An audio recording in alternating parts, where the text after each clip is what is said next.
माननीय सभापति महोदय, भारतीय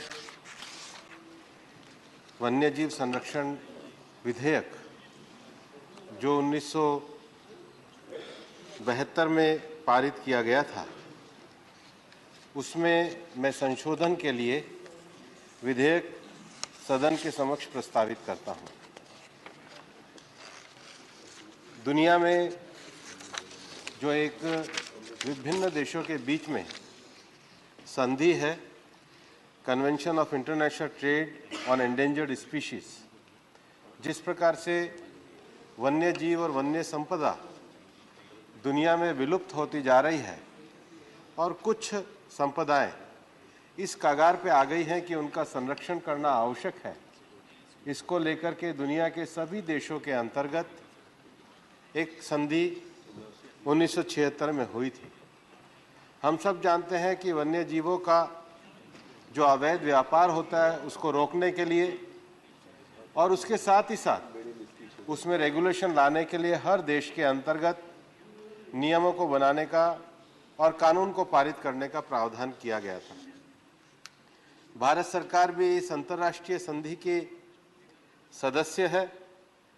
हालांकि हमारे देश में जो इस प्रकार का अवैध व्यापार होता है उसको कस्टम एक्ट के तहत, फॉरेन ट्रेड डेवलपमेंट और रेगुलेशन एक्ट के तहत और EXIM policy and wildlife protection act के तहत नियंत्रित किया जाता है।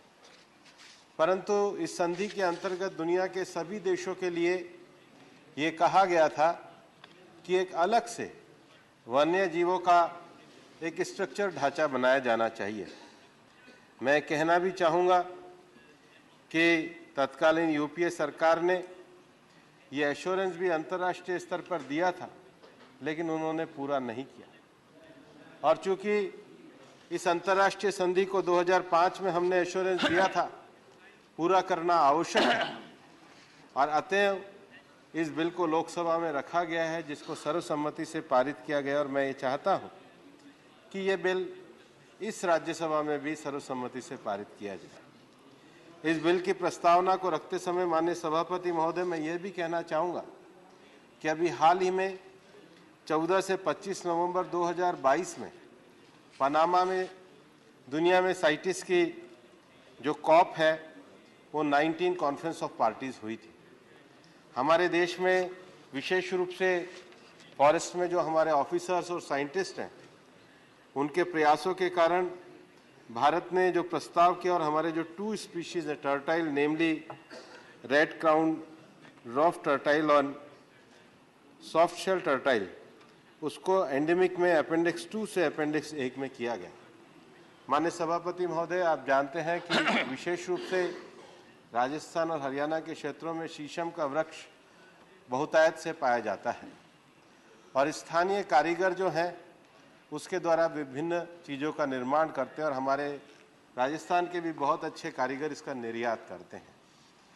हम ये चाहते थे कि ये शीशम निर्यात से पूरी तरीके से इसको, जिसको डेल्बर्जियस सिस्को इसका एक बॉटनिक नेम है, हमने इस प्रस्ताव को भी किया। हालांकि प्रस्ताव पास नहीं हुआ, फिर भी हमको इस बार साइटिस से क्लैरिफिकेशन मिला कि 10 केजी के आइटम तक के निर्यात को हम लोग प्रोवाइड कर सकेंगे और एक तरीके से हमको इस साइटिस में और हमारे जो छोटे कारीगर हैं उनको एक बड़ी अच्छी राहत भी मिली है।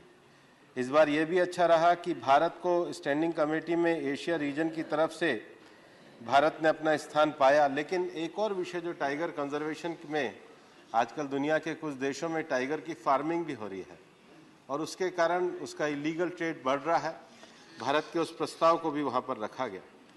माननीय सभापति महोदय, मैं आपके सामने ये भी कहना चाहता हूँ कि हमारी सरकार पूरी तरीके से वन्य क्षेत्र के संरक्षण के लिए, वन्य जीवों के संरक्षण के लिए पूरी तरीके से प्रतिबद्ध है।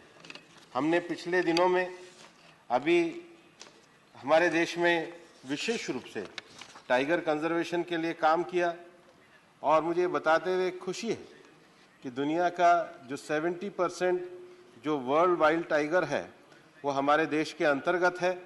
अभी हमारे एस्टिमेशन का कार्य चल ही रहा है। उसके साथ ही साथ भारत ने 1950 में जो हमारे यहाँ से चीते विलुप्त हुए थे, उनको वापस लाकर माननीय प्रधानमंत्री जी के नेतृत्व में, जिसको इकोलॉजिकल रॉन्ग जो हमारे देश में हुआ था, इकोलॉजिकल हार्मनी को स्थापित करने के लिए कार्य किया है। हमारे देश के जो टाइगर रिजर्व्स हैं उनको TX2 का अवार्ड भी इंटरनेशनली मिला है। हमारे 16 टाइगर रिजर्व्स को इंटरनेशनल एक्रेडिटेशन भी मिला है।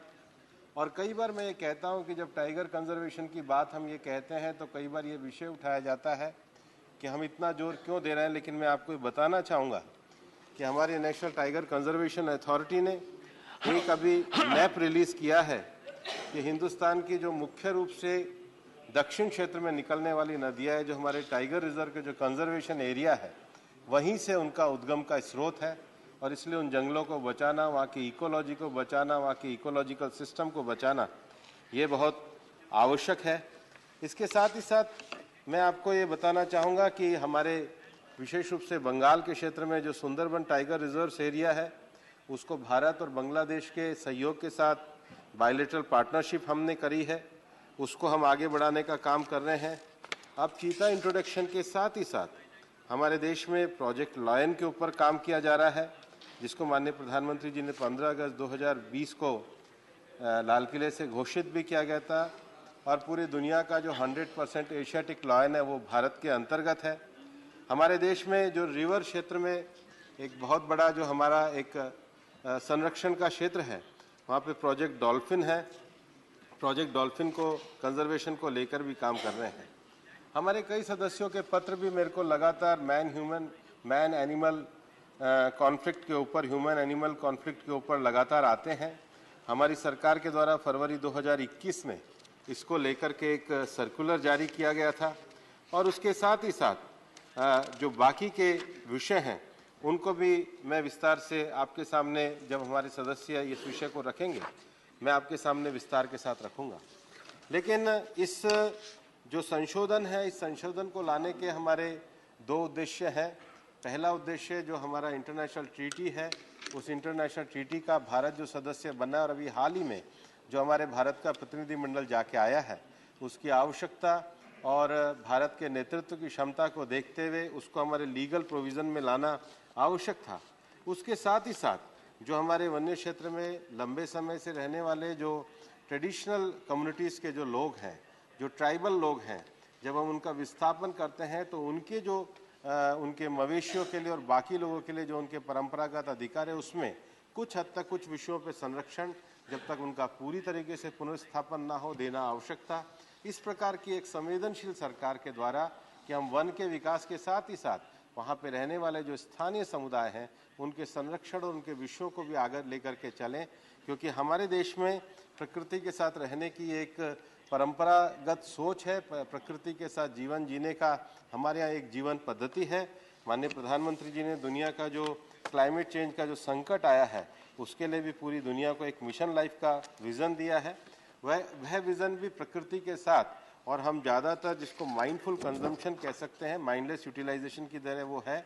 और इसलिए ये जो वाइल्ड लाइफ एक्ट है, इसमें ये जो संशोधन है, ये आज के समय की अंतर्राष्ट्रीय संधि के अंतर्गत भी आवश्यकता है। और कुछ हम अपने स्थानीय प्रशासन को सुदृढ़ करने के लिए, अपने एडमिनिस्ट्रेशन को सुदृढ़ करने के लिए, स्थानीय समुदाय को रियायत देने के लिए हम इन संशोधनों को लेकर के आए हैं। मैं सदन से आग्रह करूंगा कि वो सर्वसम्मति से इसको पारित करें। इतना ही कह के मैं इस बिल की प्रस्तावना आपके सामने रखूँ।